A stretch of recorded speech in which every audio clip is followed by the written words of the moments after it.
picture it. You're browsing Goodwill. You're looking for something completely unrelated when it serves you this dress. For $5. Oh, what? It told me that I needed to be Medusa this year for Halloween, so I decided to dig into my stash and see what items I could make to create this Medusa wig with just ordering as minimal materials as possible. Originally, I thought I was going to be reusing the snakes that I use for the wig in something else. So I made some choices that are a little more temporal and others that are a little more permanent. But I ended up doing that thing that most cosplayers do where you're just like, but what if we added this? But what if we added this? But what if we added more? What if we added more? And then before I knew it, I had a whole big bejeweled wig thing going on. We will get into that in this episode. Yeah, let's stop yapping. Let's get to it.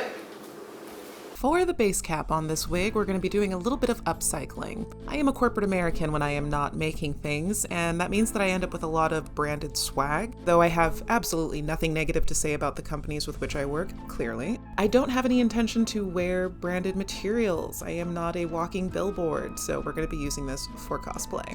First up, I am going to be cutting some 2-inch air hose tubing that I had just sort of in my stash. I got this at Lowe's, and I'm going to be gluing it on using hot glue.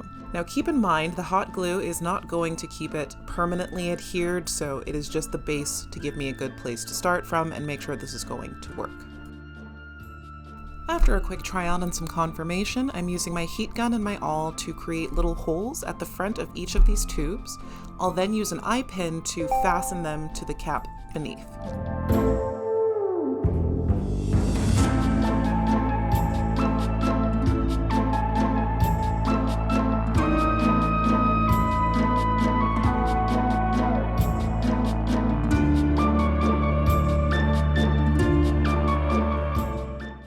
Now that the front is secure, I'm going to be using a little Sharpie to mark out where I want to cut off the excess. Keep it a nice even line, that way it acts as the front of the wig, and then we will be adding a couple of more snakes onto the sides and on top to really flush it out and give it a full styled look. Now I'm just inserting eye pins into the back portions and ensuring that they are connected to the cap. It seems to be working very well at the front. Please keep in mind, I have no idea what I'm doing in this video. Despite the confidence in this voiceover, this girl right here has no clue what's gonna happen. But we've got shapes and things and it's sitting on my head, so we're moving on forward.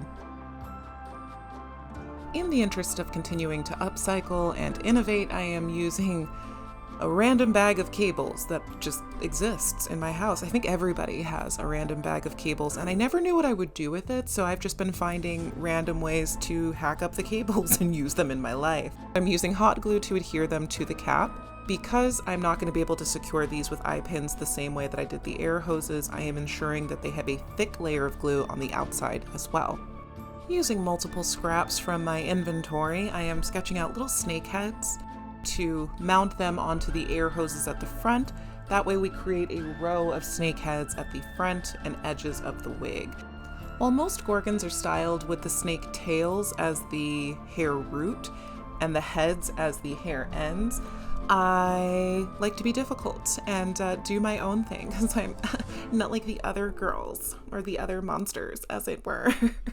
Not really. I'm like every other girl there ever was and ever will be. I just really wanted to increase the intimidation factor and have all of the snake heads at the very front of my face. I don't know what the front of someone's face is either. I heard it. We're just gonna move past it, okay? Okay. It's a little bit the Minecraft edition right now. That's okay. This is just mapping and I like what I see. Taking a little inspiration from Akasha and just, yeah, I'm into it. Next up, we're using the Dremel 4000 to shape up the little snake heads using a sanding bit. There are a lot of other bits you could use, smaller bits and whatnot to get the finer details, but this is going to be fine for my needs. We just need to get it done. I don't have that kind of time, and I've also never sculpted a snake head before, so, you know, we learning on the fly.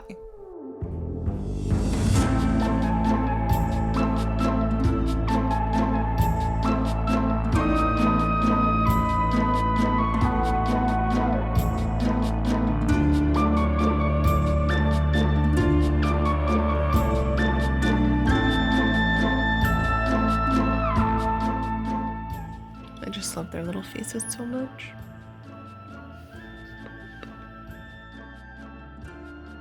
Though this was meant to be a very quick project, I suddenly got the idea to add tongues because I thought that would be funny. And I was correct.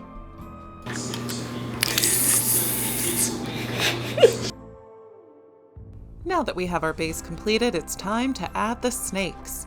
I ordered 2 different kinds from Amazon, and then sorted them all out by their length and their general style. Like these ones are big, long, rubbery boys, and these ones are a little bit smaller and much more posed. Little snake, little snake. I did that so much while I was playing with these because I am a child and a child of the internet. Originally, this was going to be temporary and these snakes were going to be used for something else. That's why you see me applying them with hot glue. It did work for these purposes because I used a lot of it and I layered up some of it. Realistically, you should use a different glue if you want it to stick or stay for a very long time, or fill it in with something else to make sure that it has more longevity. I did end up using a few straight pins just to give a little added security, and they held well during the shoot. That is also an alternative option you could use if you do need to reuse your snakes.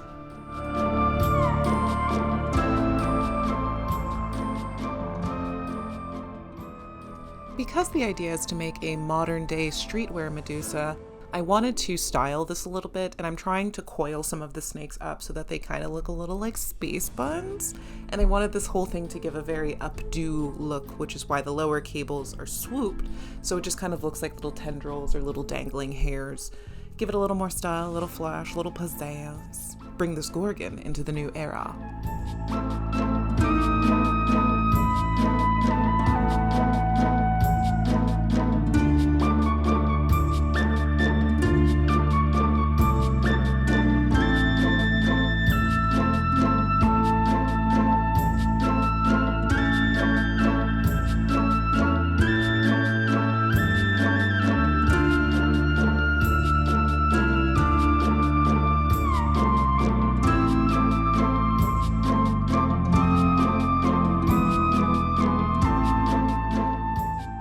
During the process, my ring light blew out on me because I am a bad cable manager, and this is terrible. You need to bind these kinds of things or replace them. I did not. But now I can go ahead and use this for a few extra tendrils because we need a little more coverage. Yeah! The ring light itself is fine. I have since replaced the cable to power it, but please do better than I did. If you start to see your cables fraying, just replace it. Amazon has everything these days. They have a cable for what you need. Adding this extra cabling definitely helped give a little more coverage down below, but I will be going back in future and just adding a few more.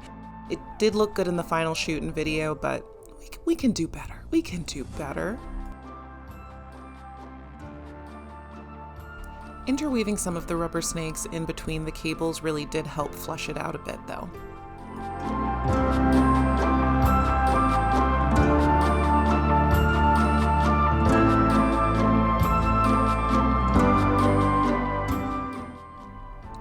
I'm using the temporary staying power of some hot glue to attach the snake heads and mandibles, and they'll be permanently fixed to these air hoses using a little bit of quick seal.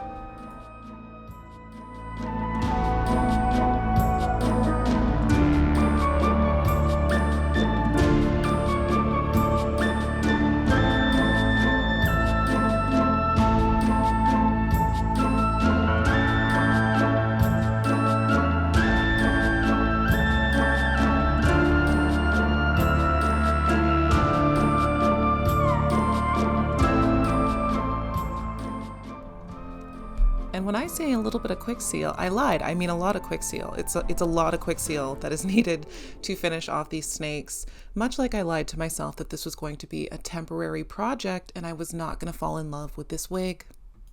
At first I was being delicate about it, but then I found it a lot easier to just squeeze out globs of the quick seal and blend it in using a rubber tool. The first pass is around the head and mandible to create a firm connection to the air hose and no longer rely on that hot glue seal.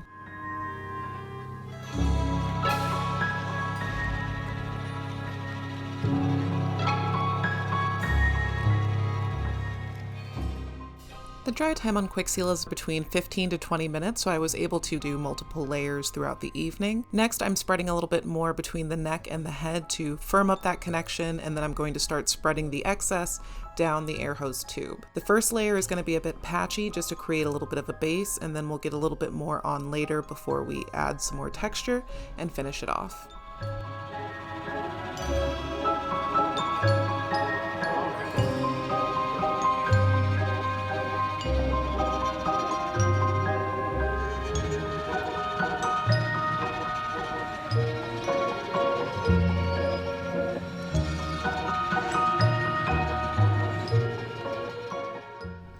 The snake heads will only get a single layer, so I'm laying that one on pretty smooth with the rubber-ended tool.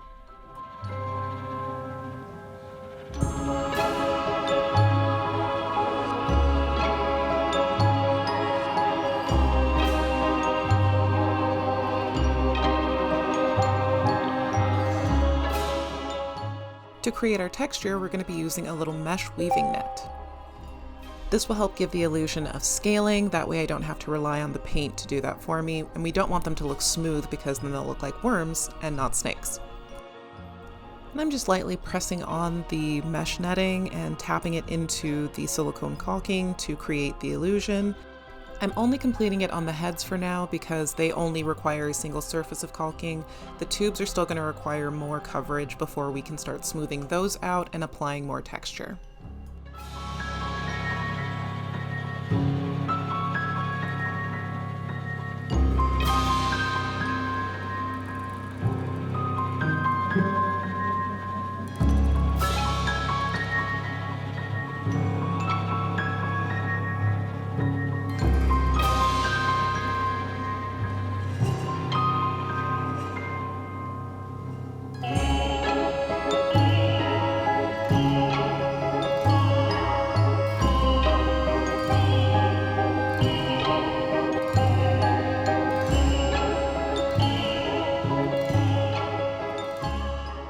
Admittedly, full coverage would be the responsible way to go, but that's not what I'm doing. Oh no.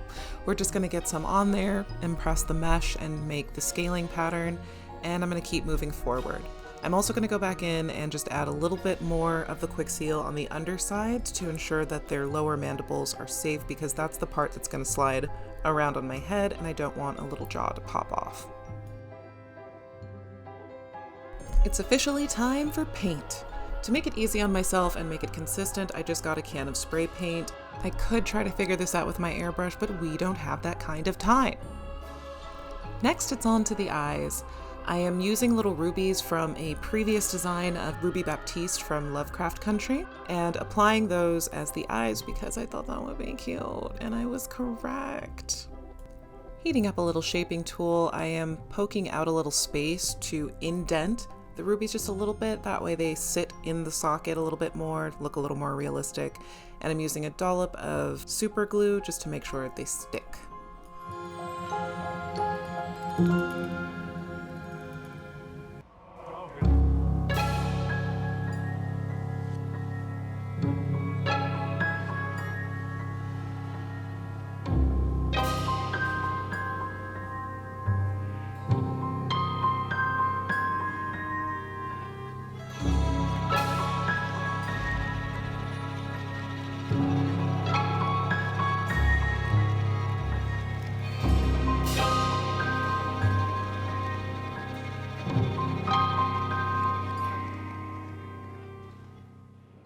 Next, it's on to the tongues. I am using my awl to poke a little hole in which I'm going to insert some wire that was twisted on itself. That way we have two little free ends that will be styled either straight out or curled up to mimic little baby hairs.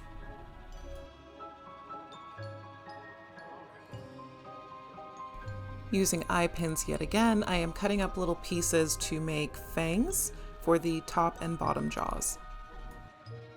I remember when I told myself this was just going to be a temporary project and all this detail wasn't necessary, and now here I am inserting tiny little fangs into these mouths. Good times.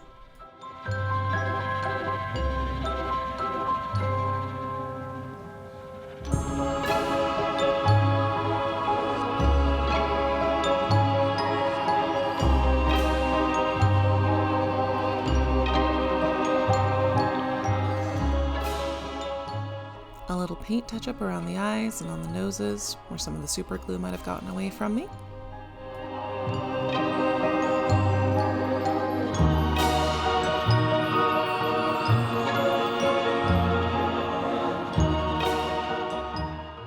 And if I have learned anything watching several seasons of Ink Master, it's if you want the little details to pop, you add more black. And I did not just insert all of those tongues and fangs not to have them pop.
And that brings us to the end of today's video. I hope you enjoyed the process as much as I did, just sort of stumbling along and figuring it out. I was very happy with the amount of things I was able to recycle to create this and just clear out some of the stuff in my inventory. The snakes I will likely be reusing for another project, but we'll get into that another day. I will also go back in and add a few more cables on the underside to really fill in some of these gaps and close it up a bit more so you don't see any hair on the sides. I'll probably make a lame bald cap or something like that, or a little head cap, so that way it's gold on the underside as well. I think that would be a nice touch.